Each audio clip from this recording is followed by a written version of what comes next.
Chaim Eisen didn't only major in Rabbinica, in biblical studies, but also in philosophy and biophysics even.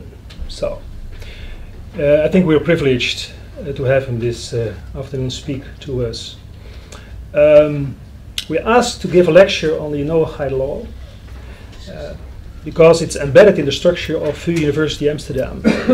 Actually, we are right now in the teaching commitment on biblical theology and ethics. So we come across the Noahic law, and it's not only a covenant that God made with Noah, but he entrusted to him the precepts, the rules and regulations for all mankind. This is exactly what the Bible teaches. And Chaim will give some more explanation this afternoon. So feel free to ask questions, even to interrupt if necessary. How do we go about this afternoon? The first lecture will be on a survey of exegesis on the Noahic law. The second will start at 2 o'clock, and it will be on the meaning of these texts for theology. So what's the explanation when it comes to theology? And the third lecture will start at 3 o'clock, and in the meanwhile we'll have breaks for coffee. And the third lecture, he will give his own vision on the Noahic law and how it bridges the precepts of God between not only the Israelites but also the Gentile world. And this is very special. Let's give Chaim a hand, and the floor is yours. So, indeed, as Professor Bakker expressed it, our subject is the Noahic laws, and the first component of today will be the exegetical survey, which I must admit at the outset is fraught with difficulty. Because if you ask me, well, show me the verses, the scriptural verses pertaining to Noahic laws. Well, I'm sure you'll be able to surmise the answer to that after a much longer discussion, but don't expect at any point in this discussion for me to actually answer that question directly, for reasons that will become clear. Where I would like to begin, however, is in Genesis. In Genesis, starting in chapter 4, and in particular, starting with the realization that, inevitably, chapter 4 comes right after chapter 3. Right after the sin of Adam and Eve and their banishment from the Garden of Eden. And as if that starting point in chapter 3 were not bad enough, we seem to move precipitously over the course of the succeeding verses from bad to much, much worse. So, we consider first the crime that is described in chapter 4, verse 8.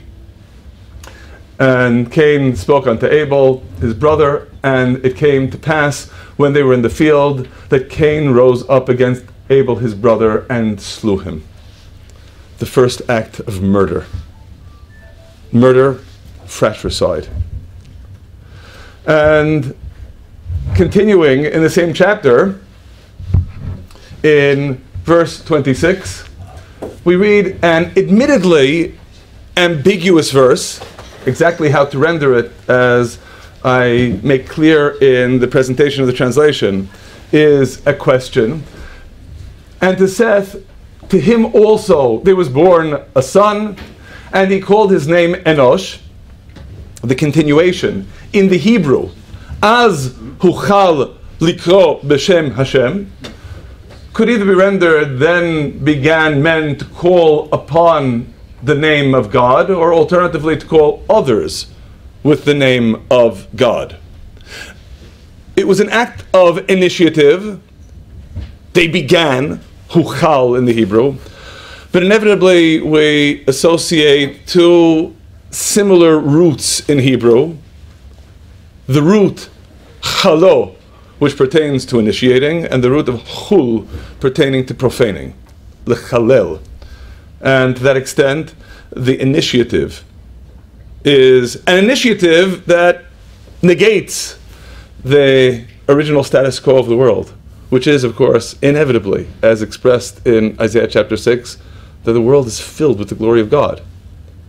To void that presence, to create, in Hebrew, halal, a hollow, an absence that then becomes filled with calling others in the name of God.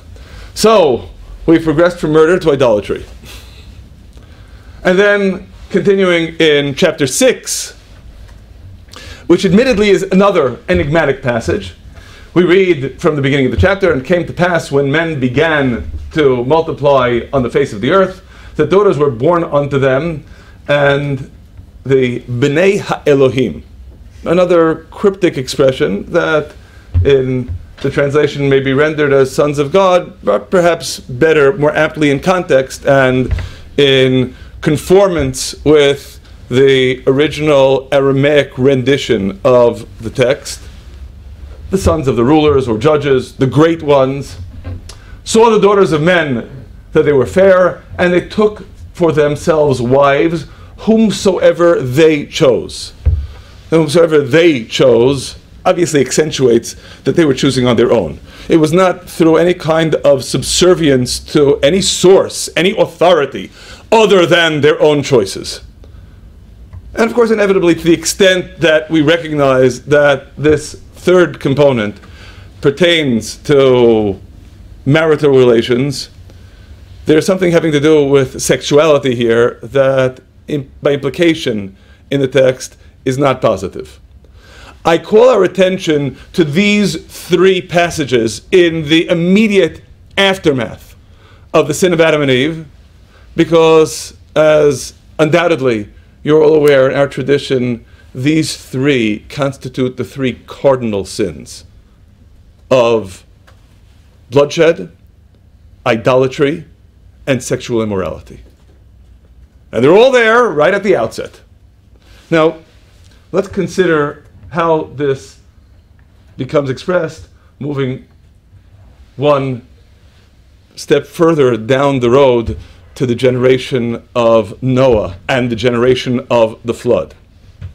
And in this regard, we focus in particular on the two-verse summary of the degeneracy, the depravity that that generation epitomized. Verses 11 and 12, and the earth was corrupt before God, and the earth was filled with violence. And God saw the earth, and behold, it was corrupt, for all flesh had corrupted their way upon the earth. Now, in explicating just what crimes are implicit in the text, I have to share with you that I recall the first time I presented this array of elucidation to an audience of Christian believers, I got something of the reaction of, aren't you being excessively picayune and looking at the specifics of the words? To which, of course, my unhesitant response is, we are always picayune with the Word of God. We take everything seriously. Now, I do recognize that that becomes a particular challenge when people are accustomed to reading the Bible in translation, because you really can't examine a translated text with all of the subtleties and demands of exactitude that you would the original, but then we're not looking at the translation, we're looking at the original.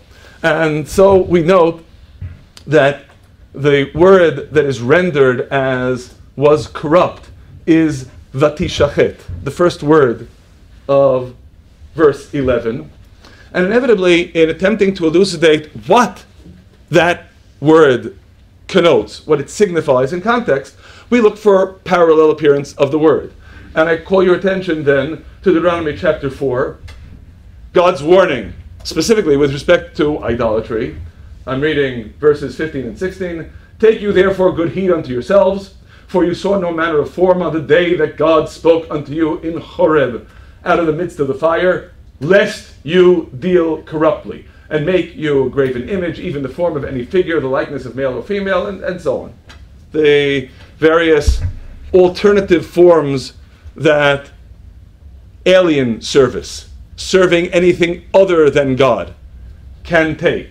And of course we note that the Hebrew, pentashchitun, is but another conjugation of precisely the same root as vatishachet, which leads us to understand then, again, not as an overt scriptural statement, but by exegetical implication, that the opening crime that is implicit in verse 11, very much apropos of what we saw in the generation of Enosh back in chapter 4, is a further degeneracy in the progression into idolatry and paganism. The continuation of the same verse, Vatimale haaretz Hamas, inevitably demands of us the explication of what Hamas means.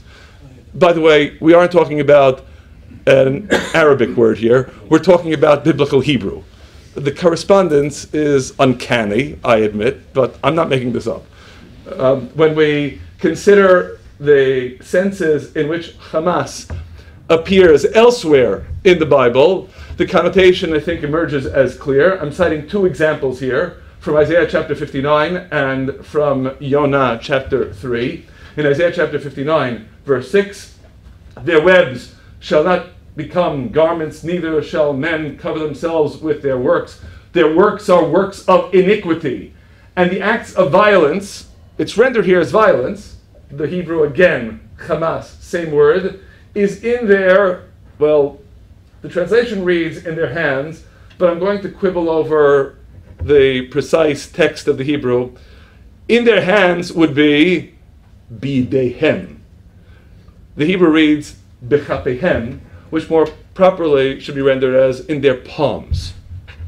Why quibble over these details? We see the same expression, practically precisely the same expression, in Yonah chapter 8, where we read chapter 3, verse 8, but let them be covered with sackcloth, instructs the king of Nineveh, both man and beast, and let them cry mightily unto God, yea, let them return every one from his evil way, and from the violence, again, Hamas in the Hebrew, that is in their, well, again, rendered as hands, but the Hebrew reads, once again, bechapehem, in their palms.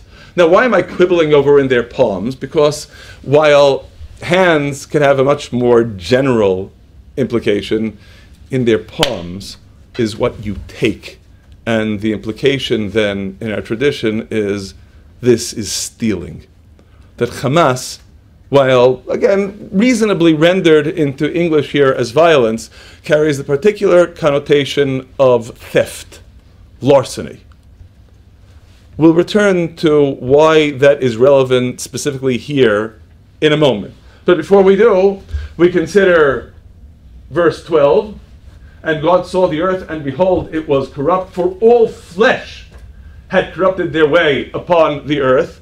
Now here I defer not to cross-referencing, but simply to the implication of the text itself in speaking of all flesh. And to that extent, then, sins of the flesh, carnal sins, the sin of sexual immorality. Note the correspondence between the sins that are then implicit in the description of the generation of Noah and the sins that we already referenced in the aftermath of the sin of Adam and Eve. Of course, you will immediately note that the correspondence is imperfect. We have identified the implicit succumbing to the temptation of idolatry and of sexual immorality, but of course, what was manifest immediately after the sin of Adam and Eve was the fratricidal murder of Abel by Cain, and there isn't any statement that pertains to a society that is overrun by murder in the time of Noah. But then, and this is admittedly an idea that is expressed by one of the great Bible scholars, Jewish thinkers of the 16th century, Rabbi Judah Leva of Prague, also known as the Maharal, that you can't really have a society that is overrun by murder, by definition. A society that is overrun by murder will immediately self-destruct. But in essence, a society that is overrun by theft is similar, in that the ultimate act of taking from another, obviously, is taking a life. Taking one's property is not synonymous by any means, but it is evocative of the same mentality, the same attitude with respect to the world. So while, admittedly, this is not a portrayal of cardinal sins, it is nonetheless a portrayal of an undoing of society on these three levels, the nature of which I'd like to return to consider a bit later. But for now, perhaps we should just sit here contemplating, soaking in this utterly depressing description of a trajectory of the world as it steadily progresses from bad to worse, with seemingly no possible positive dimension to discern anywhere on the landscape, except there is. There is here manifestly expressed a crucial theme that is ultimately the greatest boost to our spirits, the greatest inspiration with respect to what lies ahead. And it's expressed in, admittedly, just two words, at least two words in the Hebrew, three in the English. And considering that it is the only set of words that is highlighted on the page to which I have not yet called our attention, their identity should be self-evident. In the Hebrew, Vayar Elokim, God saw. God saw. The world is not merely a scene of chaos, of degeneracy, of depravity. Rather, when we encounter that expression, Vayar Elokim, God saw, we, after all, cannot help but immediately make the association with the manner in which that self-same expression verbatim appears in the first chapter of Genesis, and appears indeed repeatedly, as noted here. And not merely that God saw, but what did God see repeatedly in the description of creation in Genesis chapter 1? He saw whatever is the object of the verse in context. He saw that it was good. Beginning, of course, the first case in verse 4, and God saw the light that it was good. And of course, the progression continues. I'm not going to belabor the point with the references, but we see the expression of it was good over and over again. Verse 4, verse 10, verse 12, verse 17 and 18, verse 21, verse 25, and finally, after the creation of man, in verse 31, the ultimate culmination of this progression, and God saw all that he had made, all that he had done, and behold, it was very good. Yes? May I ask a question? Please. Yeah. When you list these three cardinal sins, murder, adultery, and sexual immorality, is it intentionally that you exclude the disobedience that is described in Genesis 2? You mean the sin of Adam and Eve? Yeah, as a sin of disobedience. The sin of Adam and Eve I would regard more as an archetype, a template that pertains to all sin that follows. It isn't something that can be categorized as a particular wrongdoing. It is indeed the basis of the transformation that takes place in the human condition consequent to the sin. I will stress, and of course I'm sure you all realize, that understanding the nature of the sin and its consequences and abiding impact is a domain of somewhat critical divergence between Judaism and Christianity. And I'm not addressing that either right now, but that is, from a Jewish perspective, we don't regard the sin of Adam and Eve as resulting in a curse of man, because after the sin takes place in chapter 3, there are, after all, 3 accomplices in the crime, and how many are cursed? Who are the 3? The 3 are, after all, the text, Genesis chapter 3. Adam and Eve. Adam, Eve, snake. Okay, how many are cursed? 3. How many are cursed? Get out your Bibles. How many are cursed? Just a snake. Just a snake. The earth is cursed because of man, but man is not cursed. The human condition is transformed, and Adam and Eve are banished from paradise, and they will, moreover, bear the consequences of the transformation attendant to eating of the tree of knowing good and evil from functioning as perceptive beings to functioning as creative beings. And this would be a fascinating discussion, except it would take us much too far afield. But while they did sin, and that transformation does take place, it isn't described as a curse. It is, if anything, I would say, described in chapter 3, verse 23, Vayishalachehu, as being sent on a mission. But in any case, it is a mission that precipitates the gamut of this worldly existence. So we're not talking about that. That's something that is, I would say, proto-world. It is, in itself, the meridian that separates what I would describe, anti-tree world from the post-tree world. We're focusing post-tree here. Okay. Post-tree. Okay, but returning now again to the implications of God saw. Of course, inevitably, this is, I'm sure, self-evident to us all, that we cannot possibly understand God saw that it was good in the manner that we might, were we reading the text, say, on the level of what I would describe as nursery school theology, presume that the artisan makes the masterpiece and then takes a couple of steps backward to look at it and decide, is it what I wanted? Is it not what I wanted? Did it work out the way I had hoped it would work out? Obviously, such a metaphor would be not only inappropriate, but downright heretical with respect to God. There isn't any need to clarify.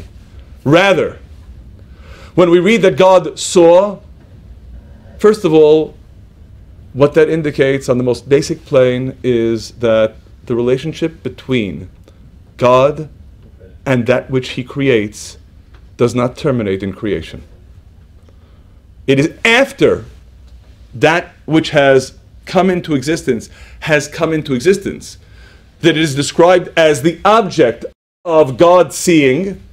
In other words, that the relationship is enduring, if you will, apropos of, if I may be so blunt as to say, the heresy of deism.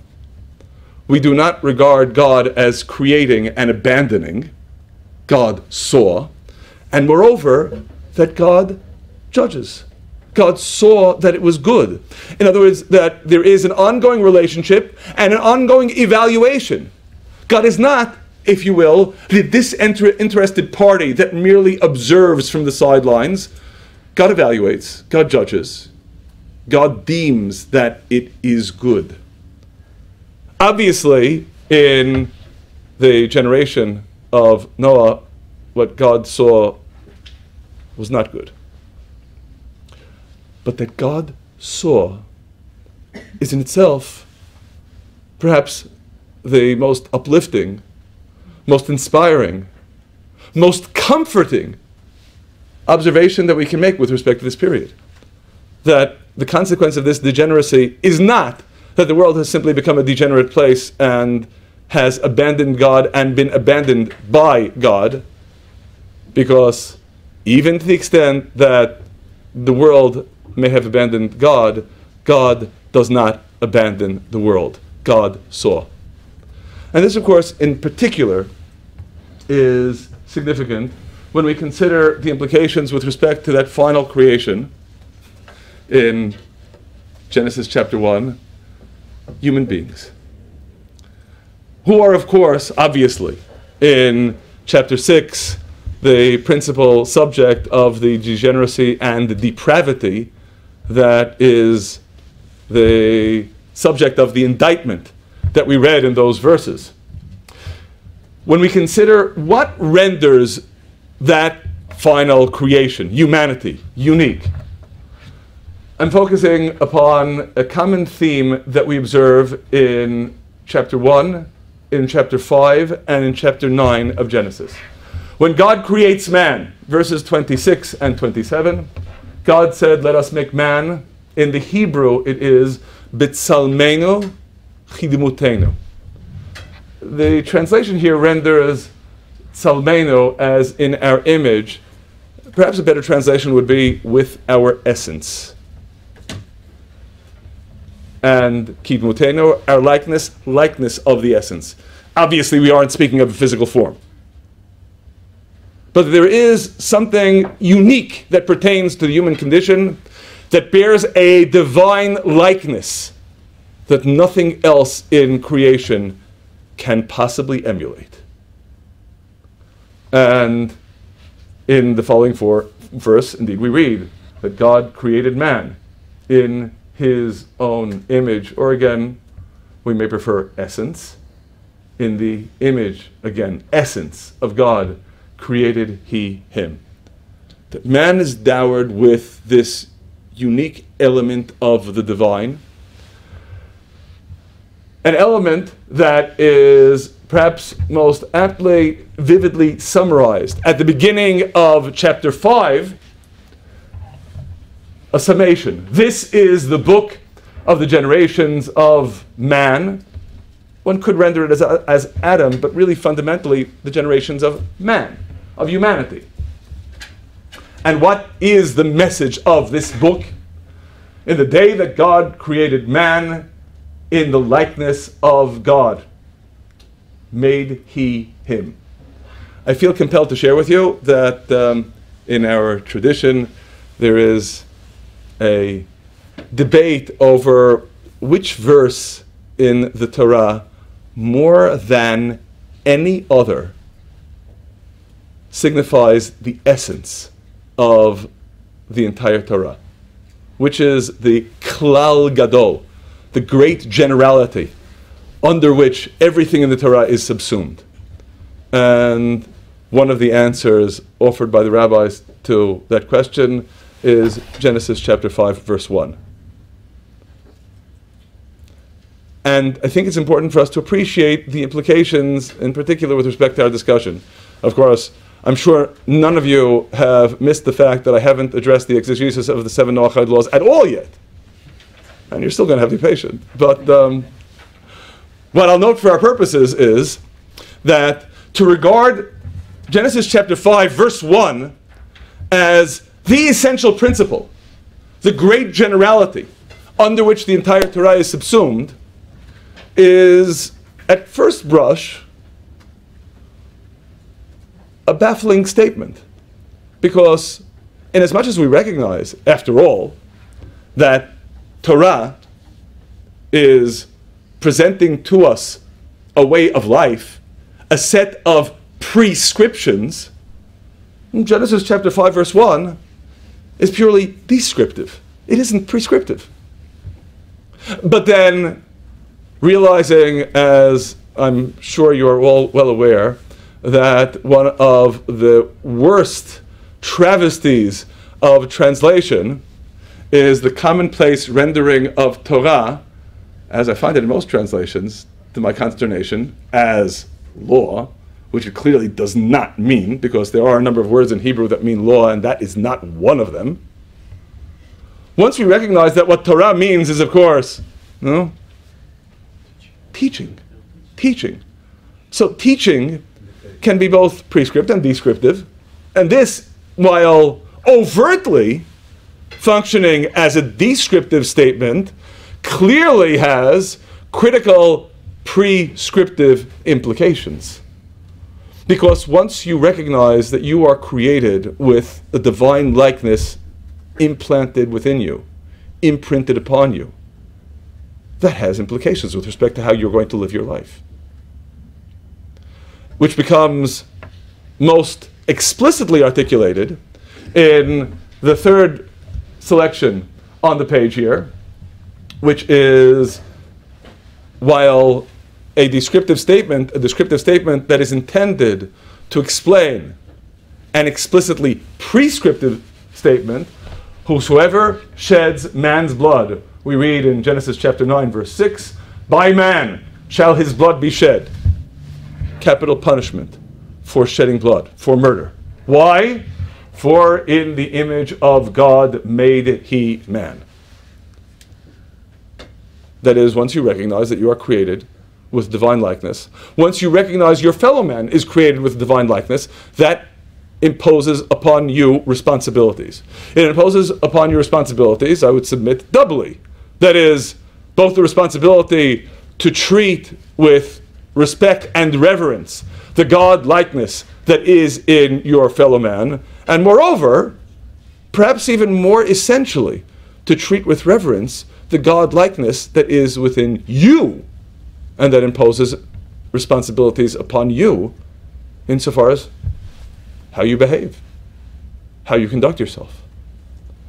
And I'm stressing this, of course, because, again, while we haven't said anything at all yet about the Noahic laws, what we do recognize in this dynamism is what I submit is the critical message emergent from what God teaches us through these opening chapters of Genesis. The relationship is enduring, God sees. And moreover, the relationship imposes responsibilities. That it is good, there is evaluation, there is judgment. And in particular, as those beings endowed with that divine likeness, the responsibility placed upon us as humanity is the most acute. And of course, by consequence, inevitably, the implications of the degeneracy that takes place in the human condition are the most dire. Now, when we consider where that leads us,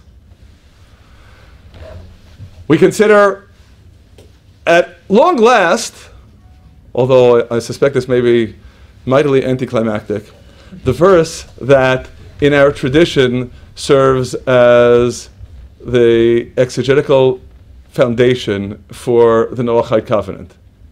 It is indeed what we read in Genesis chapter 2, verse 16, and following.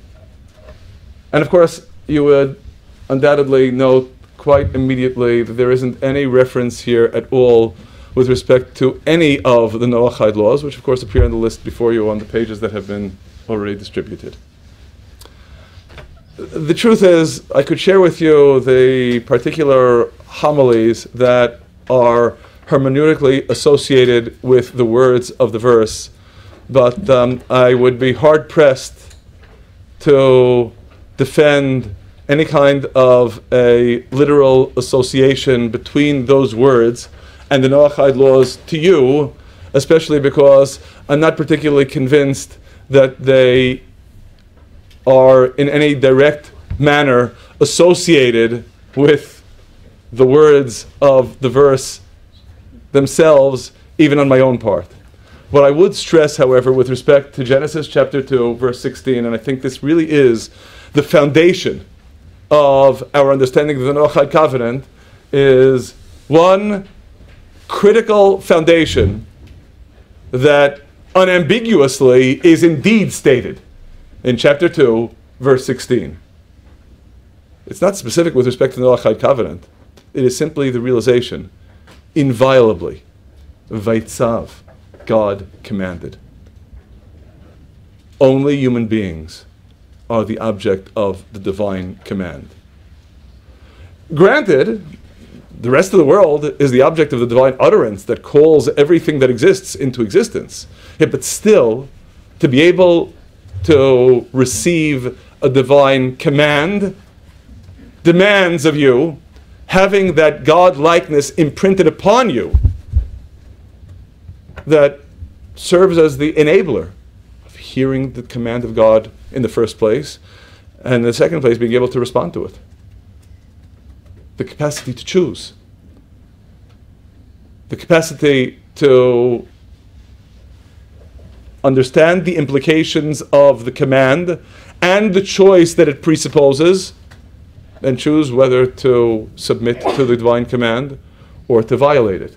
And of course, inevitably, it is in that vein that we can well appreciate what God says to Noah and his progeny after the flood, after emerging from the ark. We read in chapter 9, of course, of God's blessing to Noah, and it is indeed expressed as a blessing, beginning with the words, "Be fruitful and multiply and replenish the earth." And what then follows as an extension of the blessing is the unique status that is accorded to humanity. "And the fear of you and the dread of you shall be upon every beast of the earth, and upon every fowl of the air, and upon all wherewith the ground teems, and upon all the fish of the sea. Into your hand are they delivered. Every moving thing that lives shall be for food for you, as the green herb I have given you all." There is a supremacy accorded to the human being. A human being is not merely quantitatively more sophisticated than the beast. God teaches us that the human being is qualitatively distinct from the beast. And yet, that doesn't provide any sort of a carte blanche to do what you will with the world. And immediately after these words, we encounter the imperatives. First, in verse 4, "Only flesh with the life thereof, which is the blood thereof, shall you not eat." You are allowed to eat flesh. You are allowed to eat animals. You are not allowed to eat animals however way you please. You are not permitted to eat an animal or any limb of an animal that is torn from it while alive. This at the very least provides us with some connection to the Noahic laws, as you may note, albeit a scanty one. And we continue in verse 5 and verse 6, "And surely your blood of your lives will I require, at the hand of every beast will I require it, and at the hand of man, even at the hand of every man's brother, will I require the life of man. Whoso sheds man's blood, by man shall his blood be shed." The capital punishment imposed on murder. And again, of course, we saw this verse earlier.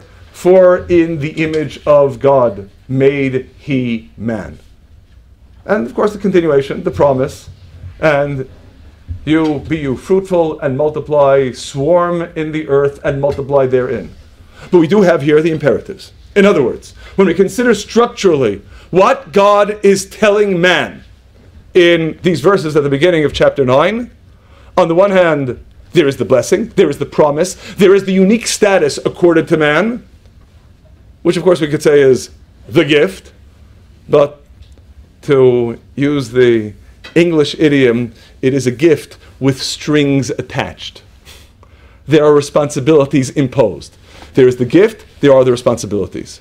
Because of your uniqueness, because of the unique status accorded to you as human beings, there are responsibilities imposed upon you, and in essence, conceptually, derivative of that opening volley back in chapter 2, God commands, and he commands only man, God commands you to obey the mandates that he has given you as the crucial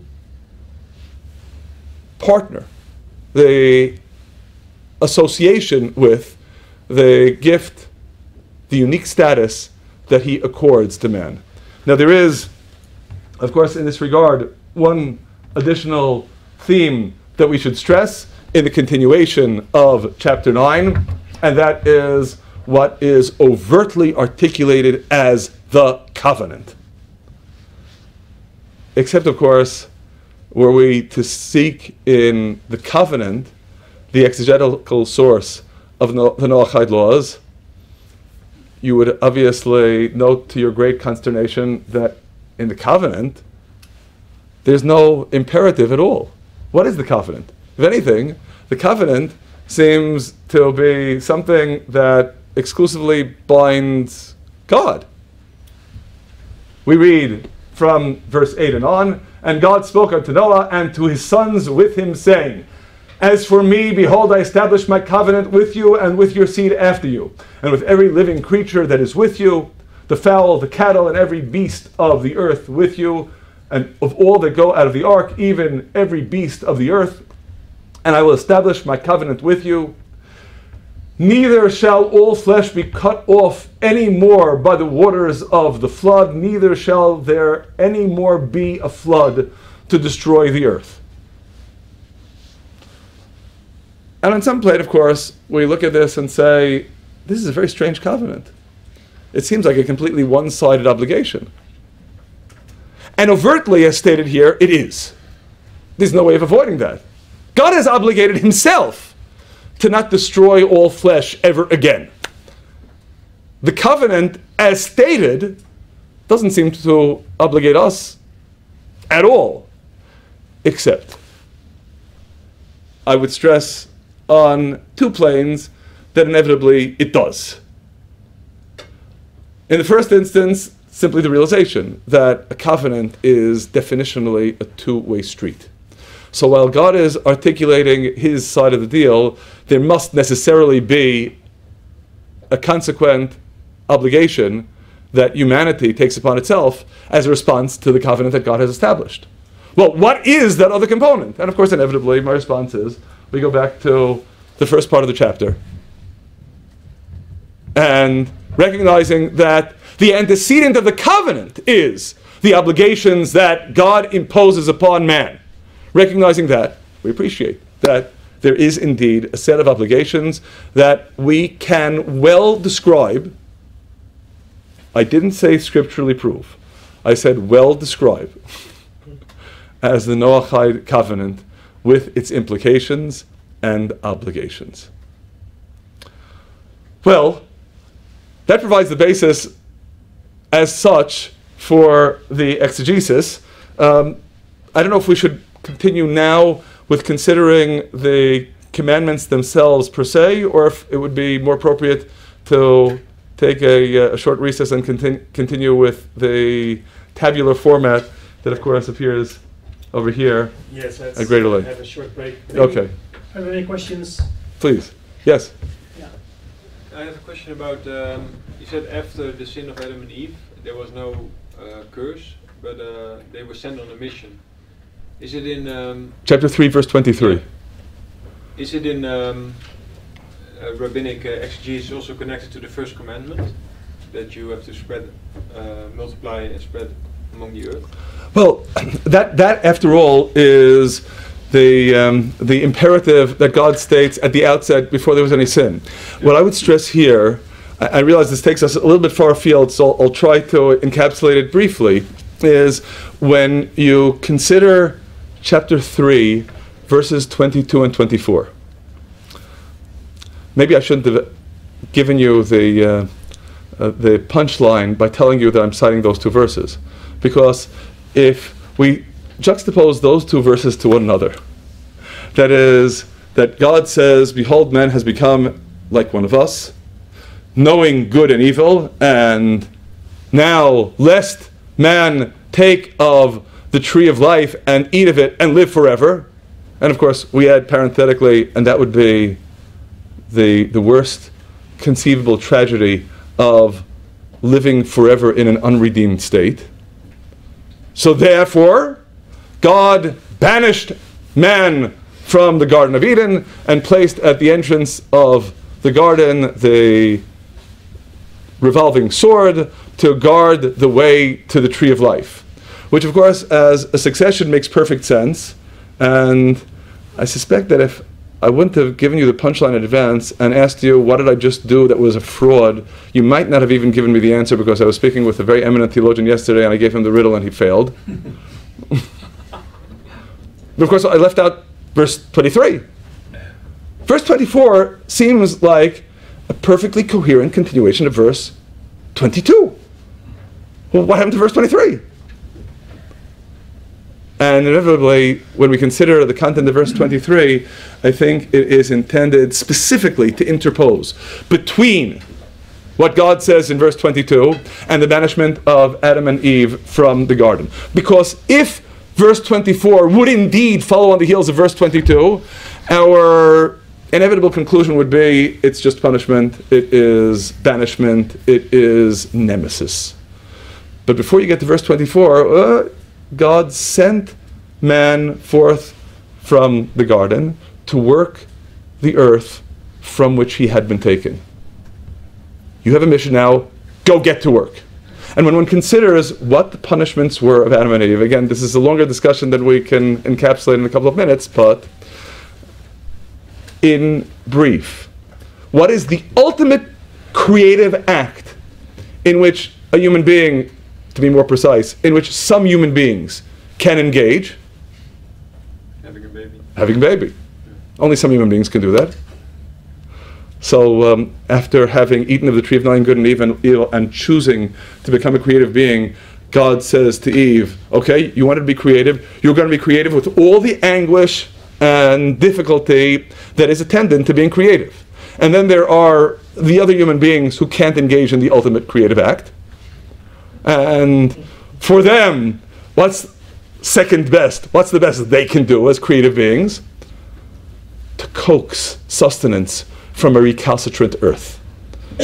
That's also a creative act. And that's also going to be fraught with difficulty because you'll be sprouting briars and thistles. But you wanted to be creative. Okay, just realize what package you just took. You'll have to deal with all the consequences now of becoming creative. Okay, you're being sent on a mission, now get to work.